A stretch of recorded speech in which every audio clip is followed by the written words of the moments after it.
horta soo dhawow xasan xasan gantaal bal ugu horeyn magacaaga oo dhammaystiran taageerayaashaada u sheeg.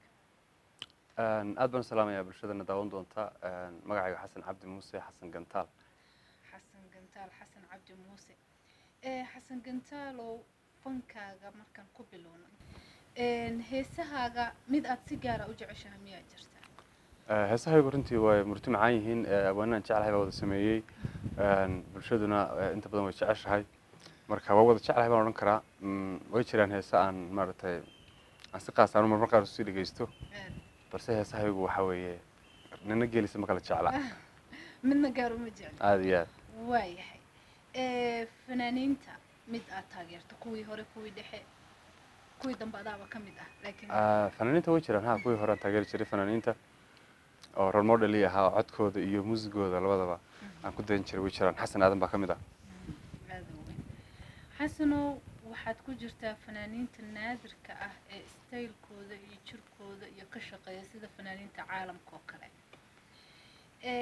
maxaa adiga dadka kaleeto fanaaniinta kale ee caadiga ee soomaalida sida lagu yaqaano kaa duwan? walaashay waa mahadsan tahay horta marka koowaad.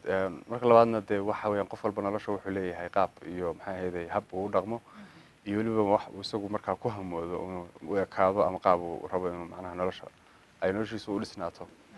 marka waxaan odhan karaa waa wax aniga aan jecelahay inaan ahaado qof sporti ah, noloshana wuu fiican yahay sportigu oo macnaha wuxuu ka qayb qaataa caafimaadka iyo da'da lafteeda u yareeyaa. marka dad badan oo da'dooda dafiro macnaha iyagoo 90 jira 9 inay jiraan sheegto waxaan leeyahay jimta hala aado oo iska yaraanaysa. waa halkaasaad ku yaraanaysaa. aad iyo aad. aad u weyn. heesahagaan usoo noqono xasanow, markay heesaha timaado kuwabaad jeceshahay inaad qaado? gudaadiska, jacaylka, buubaabada, maxay haytay heesaha qarannimada, kuwabaad aad u danaysaa inaad qaado? runtii waan jeclahay heesaha wadaniga ah, waxaa kaloo jeclahay heesaha jacaylka ah. nacaybka iyo ku daadintu nolosha waxay ka mid tahay wax accident ku dhaca, marka wax laga wariyo maahaba, oo wax markay timaado la sii qariyo waxa la saaro buste si aan loo arag. marka waxaan jeclahay heesaha jacaylka iyo heesaha wadaniyada. aad u weyn. aad u weyn. naaneystan xasan gantaal maxay kuugu baxday gantaalkaas? xasan gantaal waxay igu baxday walaalo, waxaan la kowsaday xilligii fanka soo galay ayuu magacaasina noqday magac la jaan qaaday fankaygii. si degdegaan kusoo galay fanka, marka waana dadaal badanahay ama mararka qaar waxaan isku dayaa inaan waxa aan sameynayo aan kamera dhaliyo oo ka go'aan macnaha meesha u dambeysa ka taabto. marka wax badan oo dadkii bulshada ahaa markaa ila joogay abwaanintu ka mid ahaayeen ay iga arkayeen bay gantaal igu magac dareen. macnaha isbiidkaad ku socotay dardarkii saasaan u qiyaas. aad u weyn. xasanow gabdho aad heesa la soo qaado way jiraan, ma jiraan gabdho si gaara aad u jeceshahay inaad heesa la qaado oo macnaha ama aad iskeenaysaan ama aad isla jaan qaadi kartaan ama aad jeceshahayba inay heesa kula qaadaan? runtii waan jeclahay wada shaqaynta fanaaniinta ama rag ha ahaadaan ama dumar ha ahaadaan, maxaa yeelay isdhexgalka bulshada ayuu muusiga horkac u yahay, ma garanaysaa. marka waan jeclahay fanaaniin kale oo intaan la heesay aan ka ahayn inaan isgaari doono oo ay maaragtay aan isla qaadi doono wax bulshadu ay ka heli doonto. marka waan jeclahay of course inaan la heeso fanaaniinta. waayahay. su-aalaha waxaan u imaanayaa shakhsiyadeed. dadku jawiyada qofba waxbuu jecel yahay si fiican inuu keli ku ahaado. adigu jawigee jeceshahay inaad keli ku ahaato? horta anigu waxaan ahay dadka aadka kelida jecel. kelidana wax badan baa ku jira, cilmi badan baa ku jira. naftaada markaad ogaanayso eed gaar isu baranaysid waxaa fiican inaad keligaa meel iskula falgashid oo aad isbaratid adigu. bal horta duruus isku samaysiyo daraasaad dib u baadhid naftaada kumaa tahay aad isku samaysid. marka waxaan jeclahay inaan keligii ahaado maaragtay xilliyada subaxa hore oo kale, xilliyada late time habeenkii markay noqonayso keligii inaan ahaado jeclahay, because labada xilliba waa xilliyada naftayda ama dhiirigeliyo ama qorshaha ii yaala sidii aan ku hirgelin lahaa, aan dardargeliyo dib u eego. aad iyo aad. markii dalxiis ay timaado meelhee jeceshahay inaad dalxiis tagto? ma hawd iyo kayn, ma xeeb iyo bad, mise mool? runtii dalxiis markay timaado waxaa u jeclahay horta dhul bad leh, in aan ama magaalo bad leh inaan u dalxiis tago oo aan inta badan waxaanan aqoonin soo barto ayaan jeclahay. kalarada kalarkeed ugu jeceshahay?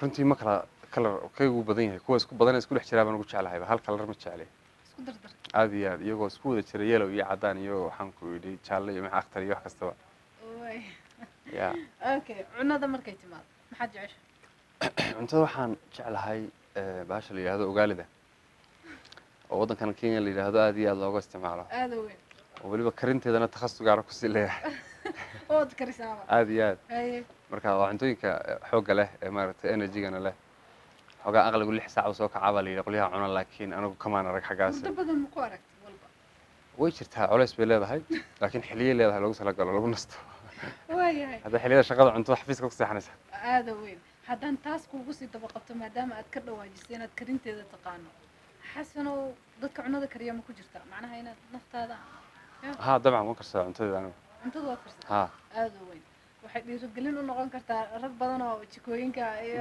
aan la tutusi karin ma waxaa la yidhi midigtaada waxay xoogsatay baa maydha gaajada aad u waaw maasha allah marti fiican waayahay heesahaagaan usoo noqonaynaa heesahaaga hees adiga ku qusaysa oo dareenkaaga iyo qalbigaaga ka hadlaysa miyaa ku jirta heeso way jiraan anigu dalbaday markaan arkay abwaankii sameeyey oo haya oo aan murtideeda ka helay laakiin ma jiraan kuwa aniga xasan ahaan layga sameeyey ma jirto waayahay midaad gooni u jeceshaana ma jirto aad u weyn way jiraan heesaan jeclahay waxaa ka mid ah qushi baa ka mid ah heesaan jeclahay hees la yidhaha waxaa ka mid ah calaf heesaan aad u jeclahay waxaa ka mid ah kala dhoob saddex heesood baa qaas iga sii heesahayga aad gaar ugu jeceshahay aad iyo aad waayahay anigu heestaa magaceeda ma garanayo laakiin heesaaga hal midaan ka jeclahay si fiican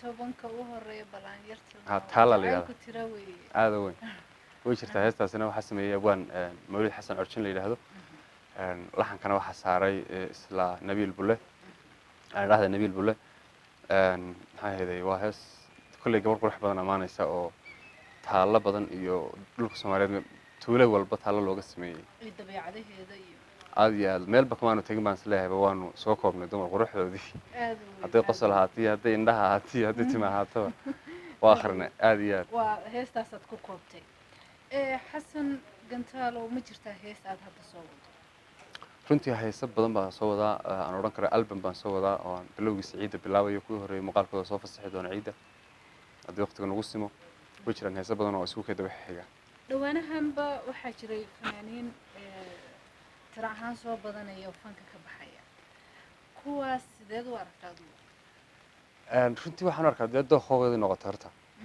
dooqoogeedii noqotay because markii horeba iyaga unbaa soo galay cidumay soo qasbin haddana iyagunbaa u arkay inay macnaha ay ka baxay wixii soo afjareen oo macnaha waa qof iyo dooqii ayaan odhan karaa wax macnaha anigu inay qaldan yihiin uma arko inay saxan yihiin uma arko because iyagaa iskale de iyaga u taallaa hees aad hadda noogu tuuri karto oo aad leedahay heestaasaan daawadayaasha la jeclahay iyo dhegeystayaasha hees baan la wadaagi lahaa maanta heestaa waxaa sameeyey cabdiraxmaan abwaan cabdiraxmaan fili anigaa laxanka sameeyey hees waxayd qiso dhaba ku salaysan oo aan ugu talagalnay qoys markaasi ay ka dhex taagneed xaalad dagaal ku kala dejinayno oon lahayn bal nabadda waa wanaage ayaan la kala tegin aad iyo aad marka runtii waxaan odhan karaa heestaasi waa heesaha waxyaabaha cajab geliya ka qayb qaadatay laba qoys ama laba qof oo buuq ka dhex taagnaa murtidaas inay macnaha ka qayb qaadatay inay xasilooni ay ku soo dabaasho qoyskoodii marka heestaas waxaa la yidhahdaa sagal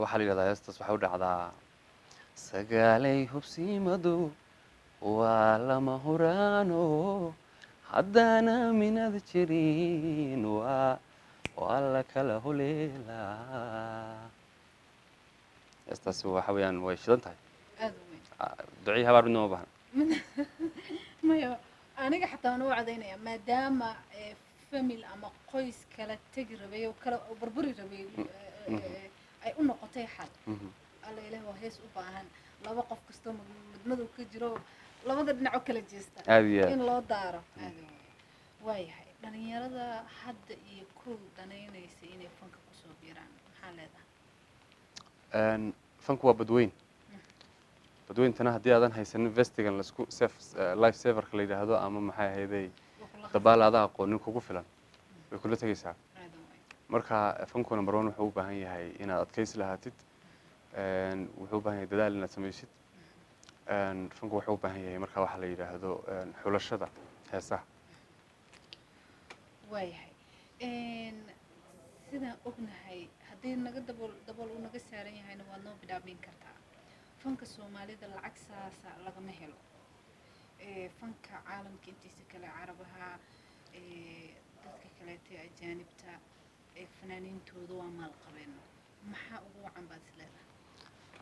runtii waxaa la odhan karaa horta asaaska dunidu qof walba idhaahda qowmiyad walba dowlad baa u asal ah oo marka uu muusigu xuquuq yeesho uu noqdo maaragtay wax meel ka bilowda meelna lagu ogyahay oo wasaarad leh oo maaragtay meel la xidhiidha oo la xisaabtamo oo isaguna keena income iyo maxay tax return waxa la dhaho, wuxuu noqonayaa wax qiimo leh oo bulshadii ama kii hayay ku taajiro wax ka helo ama maxay ahayday uu kusii hirto inuu hore usii wado. waxaa odhan karaa marba waxaa ka ah qayb inuu fanka Soomaaliyeed uu noqdo fan aan la tartami karin dunida fankeeda kale. dhinaca dhaqaalaha waxaa ka mid ah dowlad xumada inta badan aan maxay ahayday la kacnay dee jiilka naga hadda jira. marka waxaa odhan karaa waan gaari karnaa waana samayn karnaa fanka Soomaaliyeedna lacag waa laga samayn karaa of course oo Soomaali lacag bay haysataa oo lacag bay bixisaa oo fanka way jeceshahay. kolley qaabka unbaa muhiim in laga fikiro macnaha qofku qaabka uu lacagta u sameynayo markaas waa laga samayn karaa fanka Soomaaliya lacag. waa laga samayn karaa soo maaha. marka soomaalida unbaa xoogo oo yaro liidatay fanka lacag waa laga sameeyaa si ahaanba markii guud ahaan. dabcan fanku waa ganacsiguna waxa weeyaan dee lacag buu samaynayaa haddii uu managementigiisa helo qaabka maaragtay maamulka lacag waa la samayn karayaa. xageebeed jeceshahay inaad u dalxiis tagto? dhulka Soomaaliyeed baan jeclahay inaan dalxiis tago. ma kala jecliba meelaha markaan dhahayno turkigaan rabaa maleesiyaan rabaa maldeefisaan rabaa adigu dhulka Soomaalidaad rabtaa? dabcan dhulkaas way qurux badan yihiin oo waa la dhisay oo imikadan waxa weeyaan meel kastood istaagto ishaada qabanayso ku farxaysa laakiin dee haddaad tusaale usoo qaadato Dubai imika Imaaraadka caasimadooda Dubai ama Abu Dhabi meel waxay ahayd jasiirada macnaha 27 sano ka hor ama 30 sano ka hor desert waxay ahayd meel aan lama degaan oo zero ah. haddana waa meesha dunida dalxiisayaasha ugu badan yimaadaan. waxaa keenaysa dadaalka iyagu dalka iska leh ay geliyeen iyo macdantooda ay la soo baxeen. marka dhulkaa ma lihin waxaa la qurxiyay inoo sheegi maayo keena inaynu ku kalsoonaano ayaa ka wanaagsan. ugu dambeyn maxaad kusoo gabagabeynaysaa salaan iyo maxay haytay gabaabo kulli? okay aad iyo aad baan u salaamayaa bulshada Soomaaliyeed halkan naga daawanaysa. dhammaan waxaan salaamayaa taageerayaashayda. waxaan aad iyo aad u salaamayaa familkayga iyo qoyskayga. waxaan aad u salaamayaa asxaabtayda saaxiibaday. marka adigana ku salaamaya aad waan kaa guddoomay anigana taageerayaashaada oo anigu ugu horeeyo waan isku daray waan ku salaamaynaa adiga iyo qoyskaaga. thank you.